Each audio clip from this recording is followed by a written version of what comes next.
There's one day I left the gym around 4 p.m., hopped into a matatu, got off at my footbridge, or what we call flyover.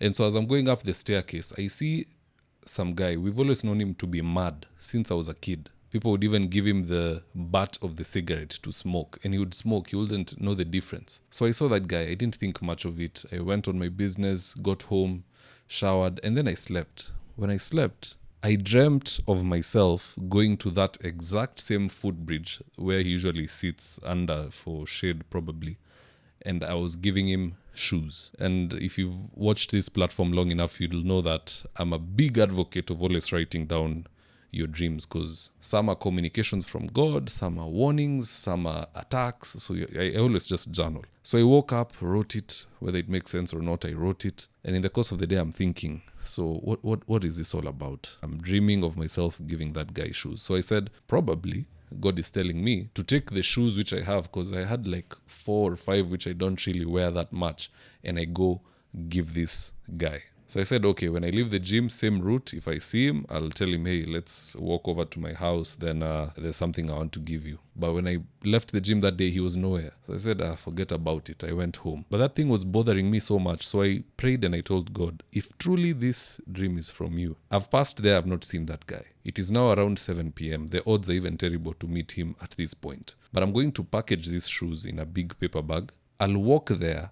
And if I meet him, I'll know it was your will that I give him the shoes. If I bounce him, then that was just me dreaming my own things, because I did see him and, 1, 2, 3. In darkness at 7 p.m., I walk all the way to the stage.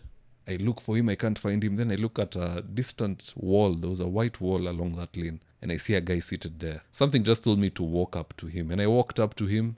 And it was the guy I'm looking for. So I gave him the shoes. He's checking them out.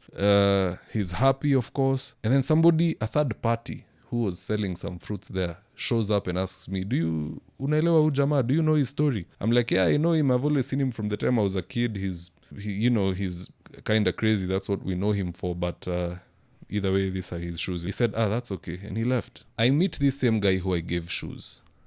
How many days later? A few days later. Could have even been a week. And I ask him, where are the shoes? Because he's not wearing any of the pairs I gave him. He's still in the same dingy old shoes. And he tells me someone stole them. I was so pissed, because now I'm thinking, surely this cannot be a dream from God. God cannot tell me to take 4 pairs of shoes and give this guy, and in a week he's lost them.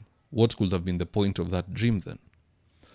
And this thing bothered me for so long, and actually forgot this whole scenario. It's just today when I was thinking of topics I can share on this platform, when I remembered this one. And in the process of thinking about it, I learned what the lesson was in that particular scenario. And here's the lesson. If a father goes to the kitchen and prepares mashed potatoes for the son, and the son is 8 months old, I believe that would be an appropriate meal for an 8-month-old, and he comes and presents it to the toddler, and the toddler, being a toddler, fumbles it and it ends up on the floor, will the father be so angry with his son that he will never again give him food? At worst, he'll scold him, but go and prepare something else to give him. That is the lesson that I was being taught, that this guy you have given shoes has lost all of them. Don't have a very hard heart to say, I can never help this person, he's so useless. No, because I myself have been given so many things by God, most of which I've mismanaged and lost. You're given something good,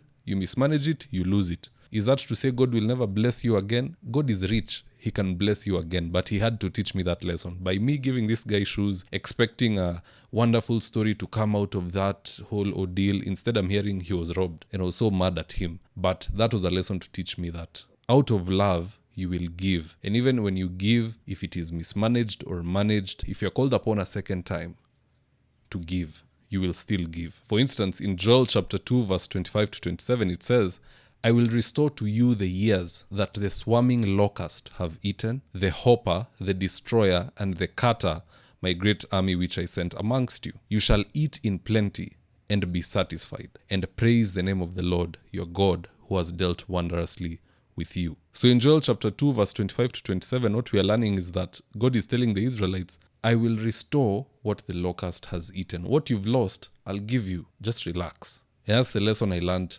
through that guy. It's a shame it took me all these months to finally get it, but the moment I understood the message, I decided, let me just share with you guys. Maybe it's designed to help somebody who could be in such a situation right now. That's all I had for you today, guys. If you enjoy this type of content, you can subscribe on TikTok, YouTube, Facebook, or IG at High Altitude Ministries. And with that, bye-bye.